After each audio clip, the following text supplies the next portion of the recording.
Sa gitna ng dilim na pumapalibot sa kanya, tila ang mundo ni Catherine Bernardo ay nababalot ng kawalan ng sigla.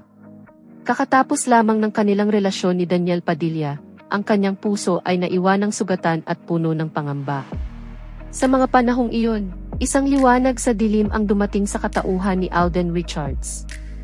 Araw-araw, nagpapadala siya ng mga mensahe kay Catherine, nagpapahayag ng kanyang pangangalaga at pagmamahal.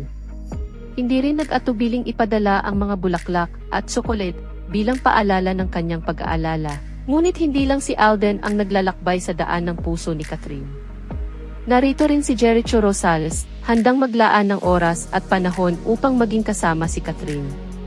Lagi niyang inaanyayahan si Catherine na mag-jogging o mag-date, na nagdudulot ng ngiti sa puso ng dalaga.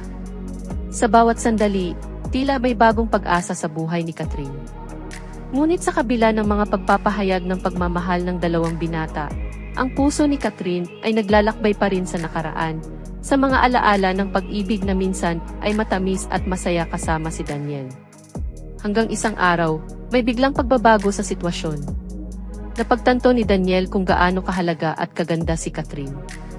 Sa pagtatangka niya na humingi ng tawad at muling maibalik ang kanilang pag-ibig, bumisita siya sa tahanan ni Catherine at humarap sa kanyang mga magulang upang ipaliwanag ang kanyang mga pagkukulang. Ngunit sa kabila ng pagtanggap ni Catherine sa mga paliwanag ni Daniel, nag-aalinlangan pa rin siya. Alam niyang si Alden ay tapat sa kanyang damdamin at nag-aalala sa kanyang kapakanan, ngunit hindi rin niya maitatanggi ang nararamdaman niya para kay Daniel. Ang pagitan ng pag-ibig at pag-asa ay nagpapalabo sa kanyang isipan. Sa dulo, ang desisyon ay nasa kanyang mga kamay. Sinusubukan niyang pakinggan ang kanyang puso sa pag-asang makakakita siya ng tamang sagot sa hinaharap. Sa kanyang paglalakbay patungo sa paghilom, umaasa si Catherine na sa huli, makakahanap siya ng kaligayahan at katahimikan sa piling ng taong tunay na magmamahal sa kanya ng tapat.